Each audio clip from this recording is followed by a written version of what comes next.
अस्सलामुअलैकुम। Performance management HRM 613 की assignment number 1 का सलूशन आज हम इस वीडियो में देखेंगे। तो अगर आप मेरे चैनल पर नए हैं तो मेरे चैनल को सब्सक्राइब करें और बेल के आइकन पर क्लिक करें। इसके टोटल मार्क्स जो हैं वो 10 हैं और इसकी ड्यू डेट है 24 दिसंबर। असाइनमेंट क्या है कि आपको एक आर्टिकल दिया गया है जिसका टाइटल है factor affecting employees performance and empirical approach. ठीक है, ये आपको एक पूरा आर्टिकल दिया गया है। You are required to read the complete article carefully and answer the following questions. आपने आर्टिकल को मुकम्मल पढ़ना है और इसके जो आंसर्स हैं 5 ये देने हैं, जो क्वेश्चन दिए गए हैं उनके आंसर्स देने हैं। ठीक है, ये सारा आपने इसको पढ़ लेना है। तो चलते हैं सोल्यूशन की तरफ। असाइनमेंट का जो सोल्यूशन है वो मेरा अपना पॉइंट ऑफ व्यू है, जो कि मैं आपको पूरा आर्टिकल पढ़ के बता रहा हूँ। आपने इसको कॉपी पेस्ट नहीं करना और एक मरतबा आर्टिकल ज़रूर पढ़ना है ताकि आप उसको समझें और उसके अकॉर्डिंग आंसर करें। आपने इसको कॉपी पेस्ट नहीं करना, मैं आपको ये समझा रहा हूँ। ठीक है, तो सबसे पहला जो क्वेश्चन था कि categorize firm related factors as component of internal environment and external environment. तो सबसे पहले आपने ये बात देखनी है कि एक्सटर्नल और इंटरनल इन्वायरमेंट होती क्या है। इंटरनल इन्वायरमेंट किसी भी फर्म के अंदर वाली जो इन्वायरमेंट होती है, जो कि उसकी जॉब्स हैं, जो कि उसके एम्प्लॉयज़ हैं, सारे इनको इंटरनल इन्वायरमेंट कहा जाता है। जबकि एक्सटर्नल इन्वायरमेंट वो होती है जिसमें आप इकोनॉमिक फैक्टर्स देखते हैं, दूसरे फैक्टर्स देखते हैं, कल्चरल चीज़ें देखते हैं, कल्चरल फैक्टर्स क्या हैं, उसके बाद में इन्फ्लेशन वगैरह, ये सारी चीज़ें जो है वो आपके एक्सटर्नल फैक्टर्स में आती हैं। तो जो फर्म रिलेटेड फैक्टर्स होते हैं, जो कि आपके ट्रेनिंग कल्चर्स हैं, मैनेजमेंट सपोर्ट है, इन्वायरमेंटल डायनामिज्म है और ऑर्गेनाइजेशनल क्लाइमेट है। तो जो अकॉर्डिंग टू मी जो फर्म रिलेटेड फैक्टर्स हैं, जो कि ट्रेनिंग कल्चर्स और मैनेजमेंट जो है वो आपके इंटरनल इन्वायरमेंट को डील करेंगे, जबकि इन्वायरमेंटल डायनामिज्म है और ऑर्गेनाइजेशनल जो क्लाइमेट है वो आपके एक्सटर्नल क्लाइमेट को या एक्सटर्नल इन्वायरमेंट को वो डील करेंगे। ठीक है, बाकी आपको जो ठीक लग रहा है आपने वो आंसर करना है। नंबर 2 पे क्वेश्चन है जी कि how firm related factors are linked with employee related factors. सबसे पहले हमने ये देखना है कि जो फर्म रिलेटेड फैक्टर्स वो है क्या। वो होते हैं जी आपकी मैनेजमेंट सपोर्ट होती है, ट्रेनिंग कल्चर्स होते हैं, ऑर्गेनाइजेशनल क्लाइमेट होती है और इन्वायरमेंटल डायनामिज्म होते हैं। ठीक है, तो ये एम्प्लॉय जो कि एम्प्लॉयज़ रिलेटेड फैक्टर्स हैं, इनको कैसे ये लिंक करते हैं। जैसा कि इन तमाम फैक्टर्स में एम्प्लॉयज़ में फैक्टर्स में कौन कौन से आते हैं, मोटिवेशन आती है, प्रोएक्टिविटी आती है, अडेप्टेबिलिटी, स्किल, फ्लेक्सिबिलिटी और ये सारी चीज़ें जो कि एम्प्लॉयज़ के लिए स्किल वगैरह। तो ये सारी चीज़ें जो हैं वो आपकी मैनेजमेंट सपोर्ट और आपके जो होते हैं ये ट्रेनिंग कल्चर्स हैं, ऑर्गेनाइजेशनल क्लाइमेट है, ये इनके थ्रू आपकी इनकी ट्रेनिंग करते हैं। ठीक है, एम्प्लॉयज़ की, जो कि एम्प्लॉयज़ रिलेटेड फैक्टर्स हैं, इनको आप मज़ीद मोटिवेट करते हैं। एम्प्लॉयज़ को प्रोएक्टिविटी उनकी की जाती है और उनको इस चीज़ से उनकी जो अडेप्टेबिलिटी की जाती है, उनकी स्किल को फ्लरिश किया जाता है और उनकी कमिटमेंट को भी जो ट्रेनिंग से, मैनेजमेंट से और ऑर्गेनाइजेशनल जो क्लाइमेट है, वो चेक किया जाता है कि किस तरह से ऑर्गेनाइजेशन का क्लाइमेट कैसा चल रहा है, एम्प्लॉयज़ जो हैं वो क्या चीज़ पसंद कर रहे हैं, उनकी स्किल जो है वो किस रिलेटेड है, क्या उनको इम्प्रूव करने की ज़रूरत है या उनको नहीं है, या उनकी ट्रेनिंग किस तरह की होनी चाहिए, या उनकी जो है एक्टिविटी किस तरह की चल रही है और उनकी जो कमिटमेंट है वो कैसी है। ठीक है, ये सारी चीज़ें आपने इनको अपनी वर्डिंग में लिख लेना है, मैं सिर्फ आपको समझा रहा हूँ, मैंने ये चीज़ें आपकी वहाँ से कॉपी पेस्ट की हैं। ठीक है, मैं आपको सिर्फ समझाने के लिए ये बता रहा हूँ कि ये ऐसे ऐसे हो सकता है। ठीक है, उसके बाद में how firm related factors are linked with job related factors. इसी तरह से जो जो पहले मैंने बताए हैं आपको फर्म रिलेटेड फैक्टर्स हैं, जो कि मैनेजमेंट सपोर्ट है, आपकी ट्रेनिंग कल्चर है और ये सारे जॉब रिलेटेड से कैसे जो लिंक करेंगे। तो जैसा कि जॉब रिलेटेड फैक्टर्स होते हैं, कम्युनिकेशन होती है, ऑटोनॉमी और इन्वायरमेंट जो आपकी होती है। तो जो इन्वायरमेंटल डायनामिज्म है और उसके बाद में आपकी जो ऑर्गेनाइजेशनल क्लाइमेट है और इसकी जो मैनेजमेंट है, वो किस तरह से आप करते हैं जॉब्स की, कम्युनिकेशन कैसे की जाती है। तो ये तमाम चीज़ें इनको कैसे मैनेज करना है, इनको कैसे ट्रेन करना है, या उनकी ऑर्गेनाइजेशनल की जो क्लाइमेट है, जो उनकी जो अंदर का माहौल है, उस ये तमाम चीज़ों को आपने कैसे लेके चलना है, ये सारे जो है वो जॉब रिलेटेड फैक्टर्स के साथ लिंक करेंगी, ठीक है। इनके थ्रू आप एक दूसरे को लिंक करेंगे। वहाँ पे जो सबसे पहले डायग्राम दी गई है, आपने उसको, मैं वो भी एक्सप्लेन कर देता हूँ बाद में, ठीक है। आपने पहले इसको समझना है। तो ये इस तरह से लिंक इसका आपने लिख देना है वर्ड।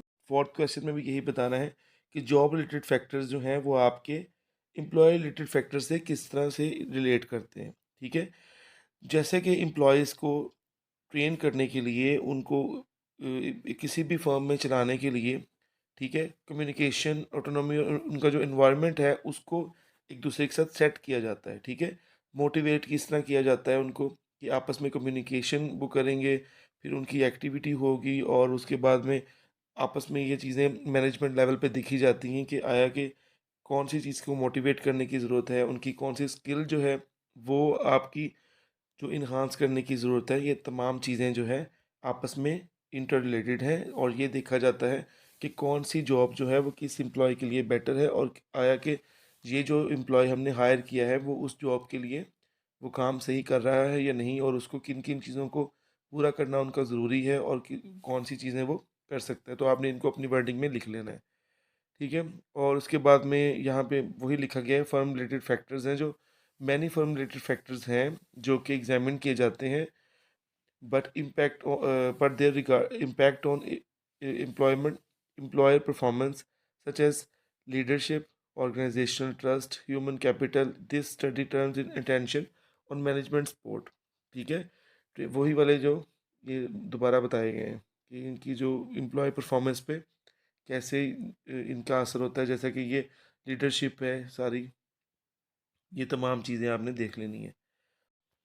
क्वेश्चन नंबर 5 जो है वो आपका, according to you which factor is more significant for employer performance.